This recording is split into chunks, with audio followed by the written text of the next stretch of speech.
Let's have a conversation. I was excited to talk to you because of the immigrant influence on your art.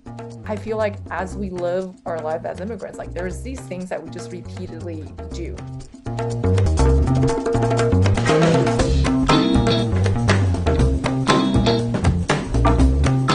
Welcome back to ArtSpark. My name is Yetunde Felix-Ukwu, and I'm the Artistic Associate at KCRep. I've missed you so much, so I hope that you're ready for a brand new exploration with an exciting new artist. If this is your first time, welcome. Make sure to check out our previous episodes at kcrep.org/artspark. But also, here's how it works.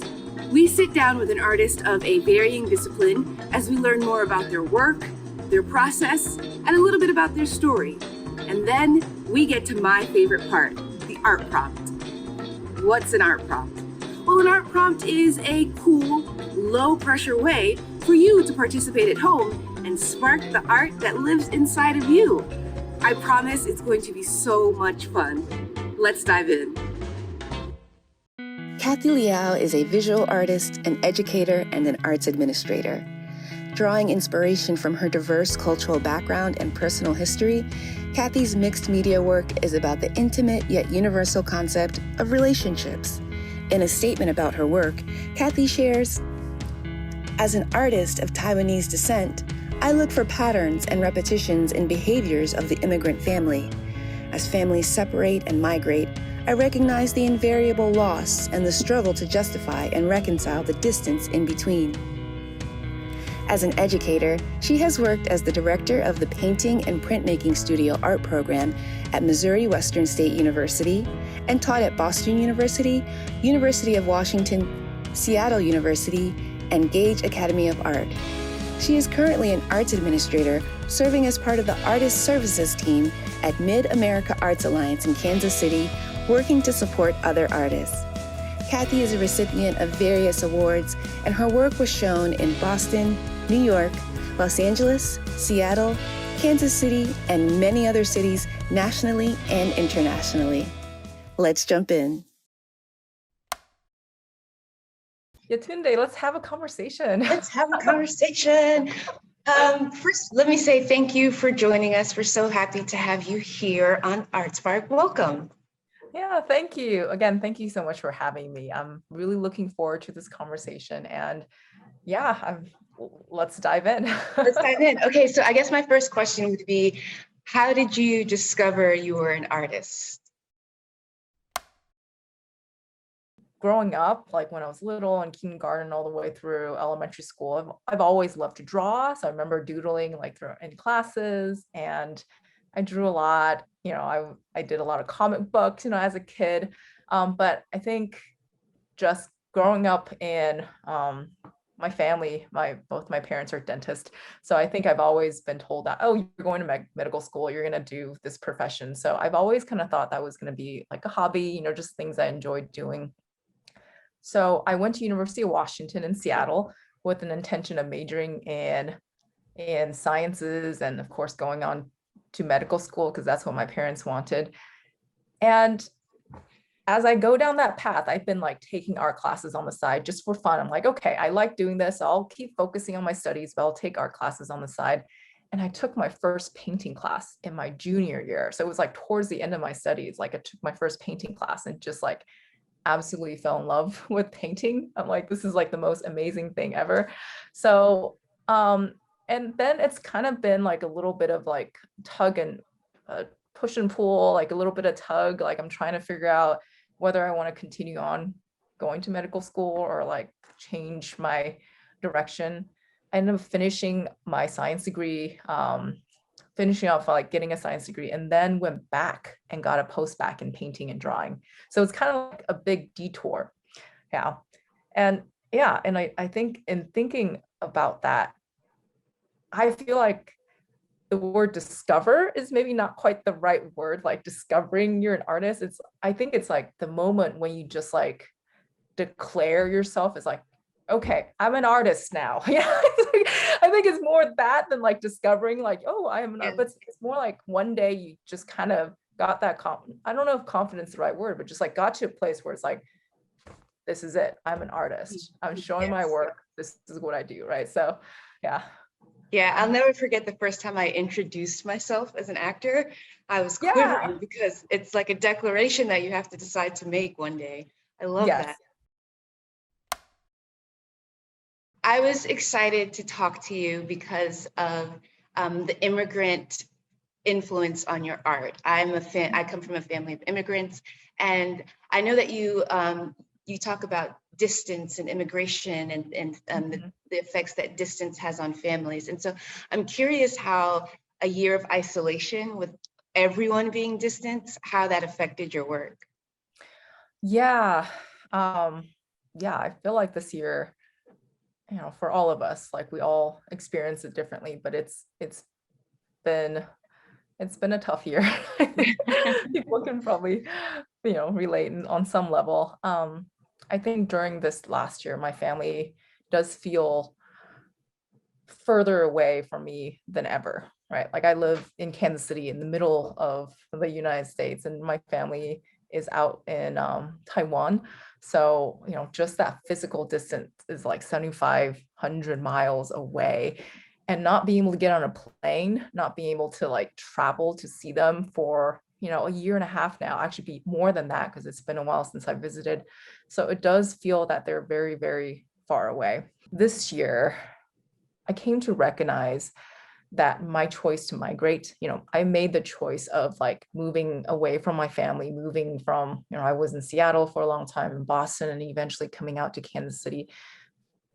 All these choices of me moving has an impact on the community I choose to build around me or I choose to be with.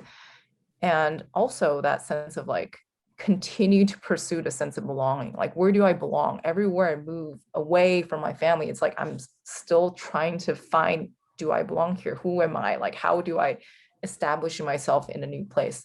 So yeah, so that's been this last year, like all this thought going through my head. Do you feel that it finds its way into your art in ways that it hasn't before? My work has shifted. I think I feel a little lost in terms of how to translate this experience, like the immensity of it now. But what has like continued my practice during this pandemic is kind of returning to things that's more tangible, that I can kind of like maybe like shut out the noise a little bit in my head. So I kind of turned to working with ceramic, wheel building, or I turned to like making smaller pieces of art or drawings that kind of just like, tune out the noise a little bit so I can kind of return to what's in front of me. So it may not be a giant piece of art in the studio that sprawls, across the walls, but it kind of lends itself to something that's much more here. I can touch, I'm here, right? So that has changed my work significantly. It definitely kind of become much more inward than just like wanting to create this giant thing. I'm curious as to how you start a piece of art. I know the things that influence your work, but I want to know what makes you go to the paper and what invigorates you and inspires you to create. The seed, or like what inspires or what begins a piece, usually is like an experience that I've had in the past, or maybe it's like a snapshot of a photo that I have with me, or a memory that just gets stuck in your brain. I don't know if you had this extreme experience, Yetunde. Sometimes like there's just like this moment that's in your brain, you keep revisiting it, you keep going back to it. And then so you're like, I gotta get this out somehow, whether it's just through a sketch or through a drawing. So a lot of times it's those moments that's like, I can't let go. Like I feel like something is kind of like gnawing at me and it wants to come out. So that's usually the start of it. And it could be anything from like, just like I have this like strong emotion about something, or it could be like this image of my dad, by the swimming pool that just gets stuck in my brain. So those are kind of the starting point. Yeah. So I don't know if that answers the question. It's like, that's kind of how it does. Some people, it comes to them in a dream. Some people, it comes to them through literature. But I love that artists are always on the intake for ways that things can get filtered through them and then put back out in their art. Yes. Yeah. And I just kind of want to follow that idea too, because I think there's kind of this perception of like, you have this inspiration, and that inspiration becomes a final piece. But for me, that's never the case. It's more like I have this thought, and then I follow my thought process or through the physical, drawing or painting process, and it changes, it meanders, and goes to unexpected places, and interesting connections gets made. So usually the end piece is completely different from maybe like where I started. So I think that's kind of a common like misconception. It's like, oh, you have this brilliant idea, and then the brilliant idea is the final piece, but it's usually like it goes all the way to wherever in this. Yeah, I remember hearing that many people think the path to success is like a straight line, but really it's like yes, you can have your eyes set at that like North Star or the goal, but then usually that path is, it's not quite super straight. So. Yeah. It brings me to a question about the mediums that you use. You seem to use all of the different mediums, so I would love for you to just like talk about some of the things you do. Yeah, so I'm a painter by training. So prior to my current position, I taught painting and printmaking at the university. So those are some of the mediums that really allows me to kind of translate my experience, whether it's to a piece of painting or using the printmaking medium, like the repetition of it to build, again, a kind of an experience. In this current pandemic, I shifted my practice to a lot of more like three-dimensional work. So I was building these foam sculptures and painting on them. I turned to ceramic for a little bit there. So I think for me, like a lot of these two-dimensional images, I just have this desire, like I in these two-dimensional pieces, I'm already kind of sanding, I'm like rubbing, I'm like touching the pieces, and there's so much textures that come through. So during this pandemic, I'm like, why not just bring it into the 3 dimensions? So I can actually literally like mold my hand around it. I can touch it, I can feel it, again, it's that sense of intimacy towards this object that you have in front of you. So for me, I think just in terms of my practice, it feels very fluid to be able to move from like something that's 2-dimensional to something that's 3-dimensional. And I'm trying to not to get too caught up like in like, again, being rigid, saying that I'm only a painter, but my work kind of allows me to flow between the different mediums. I would love to ask the influences that find their way into your work and how that translates into the art that we see. Mm-hmm. What are some important themes that find their way into your work? In my work, as I explore these experiences of whether it's being at an airport, as an immigrant, as I think through all my experiences growing up, my parents brought me here when I was in middle school. And one of the strongest memories I've had is, seeing my dad packing and unpacking luggages. So I would see him like, packing luggages, as he's about to leave my American home, and he would bring all these things to, again, my America home, that to make it feel more comfortable and more familiar to him. So there's this ritual of like packing, unpacking.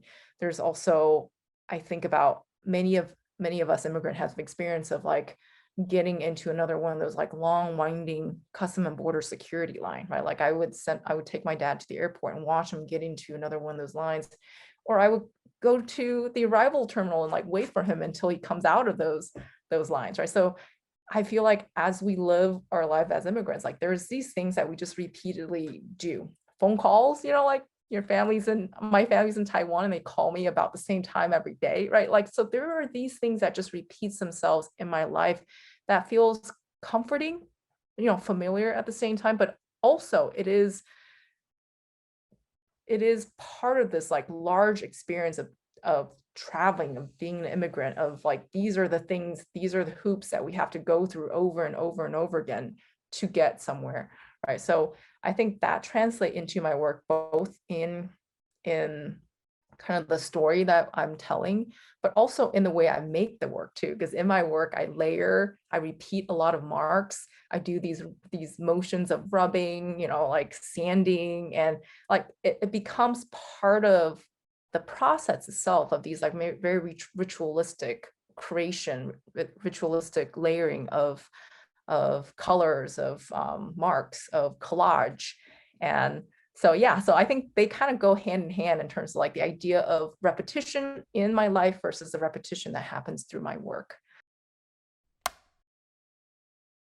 You do a lot, you're an educator as well. And so I'd love to know what the parallels are in the ways, or the differences in the ways that you approach teaching and transferring the skills versus when you're just making art for yourself. Are there any similarities? Yes, I think I think teaching is very much my experience as a teacher, and what I teach my student is what I do in my practice. So so I do think I like in my studio, I feel like my process lends itself to kind of falling down rabbit holes, or just like the idea of curiosity. I'm like, oh, I'm really curious about this. Let me see what I can find out more about it. Or I'm really curious about, like, something happened here. Maybe I'll take a detour and explore more about that. So just that sense of curiosity. So in my teaching, I do bring that. I do want to share that with the students, right? It's about asking the questions, right? It's not so much about like creating that final product, but it's very much about all these questions or all these curious pathways that you find yourself exploring. I think another Yetunde, you're just talking about like working with multiple mediums. I feel like one of the things I see the parallel between my teaching and my artwork is the idea of expanding perspective. So I know I have my own unique perspective, right? I'm an Asian American, I immigrated. Like, I feel like I have this set of perspective that I bring to the artwork. But as an educator and as an artist myself, I feel like I'm constantly trying to see from different perspective, expand my perspective, learn more things, because I think a part of my work is finding those connections and seeing things from multiple perspectives. And even thinking about the sculpture, right? You do have to see things from the round. So it's not just one side, right? Two-dimensional thing is you see only this perspective, but when you start to see things in the round, you recognize that we all see things. This object looks so different from multiple sides. So that's an extended metaphor of just gaining more perspective and like making that connections. So I think that's something I value a lot, both in my practice and the way I teach, right? So it's not just like, here is one way and you abide by this rule, but it's more like, here's the way of doing this, but let's explore everything else and see what happens. So yeah. I love so a good rabbit hole. Yes. Yeah. Now we get to another one of my favorite parts of the show, and that is the art prompt.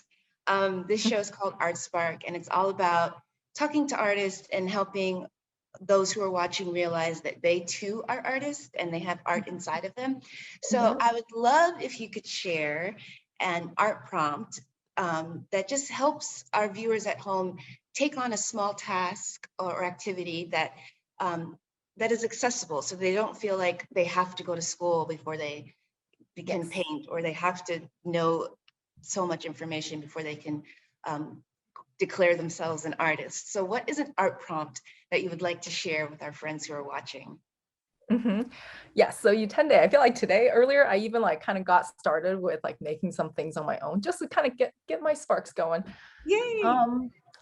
So I think my art prompt for the audience is, Yetunde, in our conversation, we talked so much about like the creative process, like thinking about that difference between like, making large scale work versus right now here in the pandemic, like what are some things that can kind of bring us back to here, the now?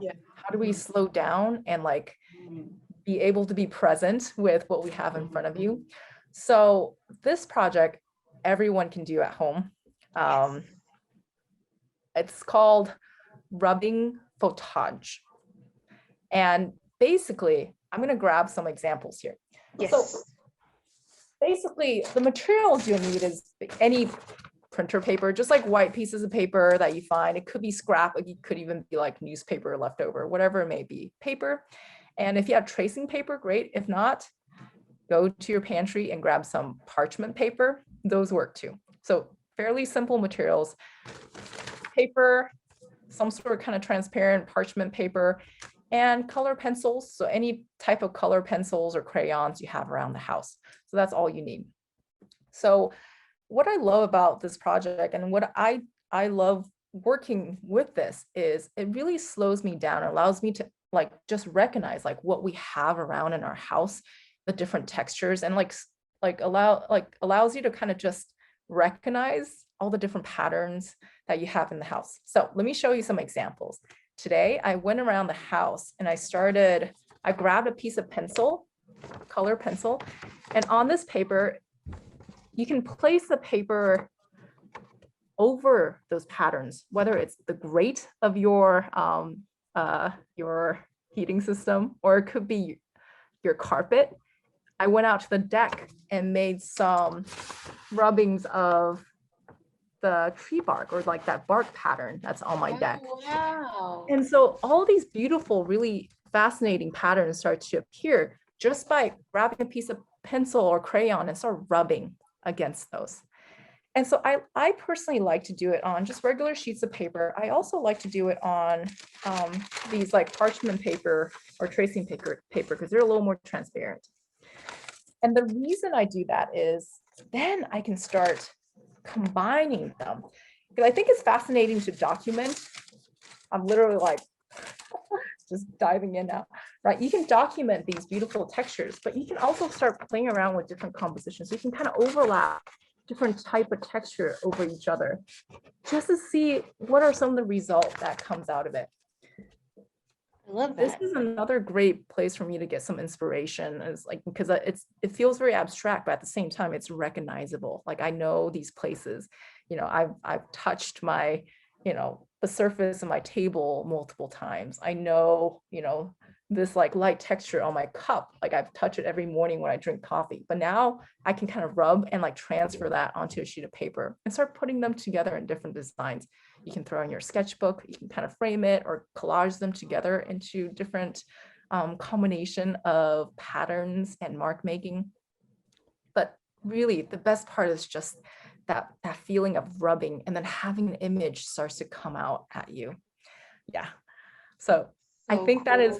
that is simple enough that everyone can do at home, and you should have materials ready to go at home and start discovering what's around your house. Start pulling out those patterns and textures that you live with in your home this last year. You know? What a way to slow down and appreciate what's around you. That's such a great art prompt. Thank you so much, Kathy. Yeah, thank you, Yetunde. Thank you for this conversation. Yeah. It's been awesome. What a cool time talking with Kathy. I cannot wait to try her art prompt. Remember, today's art prompt is just grabbing some colored pencils, some paper, and some cool surfaces to see what happens when you trace over them. If you're so inspired, you can send your pictures to me at artspark@kcrep.org. Otherwise, no pressure. Thanks so much for spending time with me. Until the next exploration, stay creative, my friends.